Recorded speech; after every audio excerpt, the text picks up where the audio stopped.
Morning friends, आपका स्वागत है हमारे YouTube channel learning point with Abhishek में। दोस्तों, आप लोगों के साथ हम कमिटेड हैं, इसलिए आप लोगों को रेगुलर 3 डिक्टेशंस के साथ साथ तीनों डिक्टेशंस की आउटलाइंस भी आप लोगों को प्रोवाइड की जा रही हैं, जो आमतौर पर आप लोगों को आउटलाइंस नहीं मिल पाती हैं। सो दोस्तों, आप लोगों को इसके लिए कोई एक्स्ट्रा फीस नहीं पे करनी है। आप लोग सिर्फ इतना कर दिया करिए कि अगर आप लोगों को वीडियो अच्छा लगे, मैटर अच्छा लगे, तो आप लोग वीडियो को लाइक कर दिया करिए, कमेंट करके बताया करिए कि आप लोगों को डिक्टेशन कैसा लगा, और अगर हो सके तो शेयर भी कर दिया कीजिए। आइए देख लेते हैं आउटलाइंस। आउटलाइंस पर ज़्यादा समय न देते हुए हम लोग जल्दी से देख लेते हैं।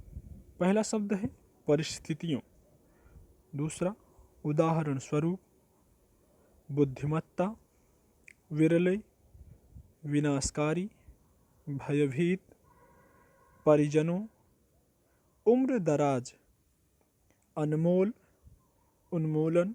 ये दोनों एक ही तरह के शब्द हैं, इसलिए दोनों को बना दिया गया है।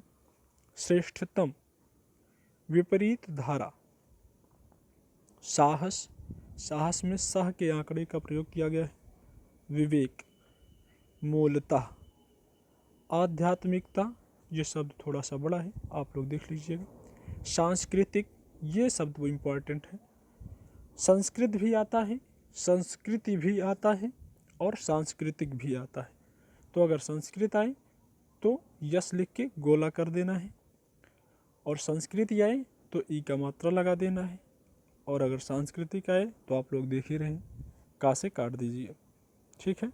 परिप्रेक्ष्य, पाश्चात्य, विचारकों, मंतव्यों, व्यवस्थाओं, अवस्थाओं, ये दोनों सिमिलर वर्ड हैं, तो इन दोनों को भी बना दिया गया है। कुकर्मी। आइए और भी देख लेते हैं आउटलाइंस। कदाचित, 2 आउटलाइंस हैं, आपको जो अच्छी लगे उसे बना सकते हैं। वैदिक, धार्मिक, शास्त्रों, सही गलत। अगर इस तरह के आपको वर्ड मिले तो आप काट करके बनाया करिए। ठीक है। अंतरात्मा, अंतर को लिख के ता से काट दिया गया है। जीवन पर्यंत, अच्छे बुरे। चलिए आइए लिखते हैं डिक्टेशन। 80 शब्द पर डिक्टेशन स्टार्ट।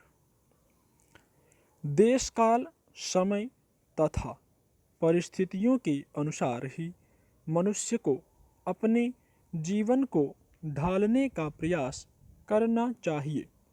ऐसा करने से मनुष्य स्वयं को सुखी बना सकता है और आनंद का अनुभव कर सकता है। विषम परिस्थितियों में लहरों के विपरीत बहना उचित कहा जाता है। उदाहरण स्वरूप, हम नदी को नाव में बैठकर पार कर रहे हैं और यकायक दुर्घटना हो जाती है, तब नदी को किसी भी तरह पार करने में ही बुद्धिमत्ता कही जा सकती है।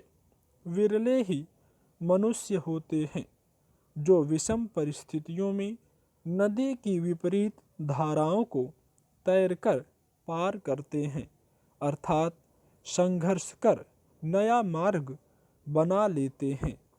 इसके लिए आवश्यक हैं मनोबल, आत्मविश्वास, शक्ति और धैर्य। इसके उलट प्रायः यही देखने को मिलता है कि मनुष्य समय व परिस्थितियों को न समझकर शीघ्र ही अपना धैर्य और विवेक खो बैठता है। इससे वह ऐसा कदम उठा लेता है जो स्वयं के लिए ही विनाशकारी हो।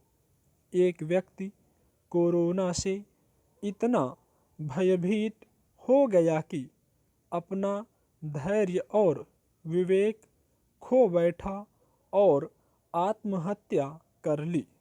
इससे क्या हासिल हुआ?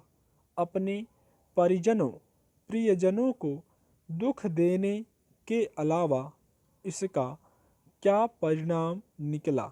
उन्हें इससे प्रेरणा लेनी चाहिए थी कि विश्व में तमाम लोग उम्र दराज होते हुए भी कोरोना से हारे नहीं और स्वस्थ होकर अपने घर वापस आए। मनुष्य ने अनमोल जीवन पाया है।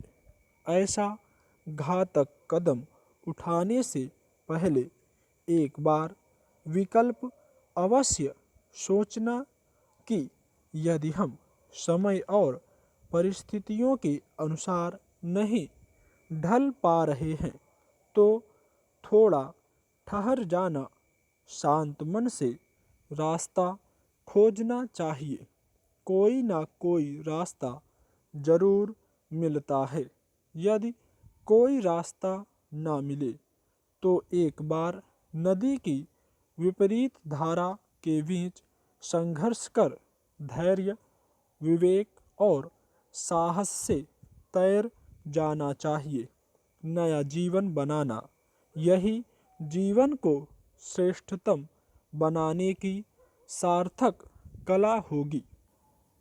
इस मत को नकारा नहीं जा सकता कि चेतना का विषय मूलतः भारतीय शास्त्रों और वेदों में समझाई गई आध्यात्मिकता से जुड़ा है।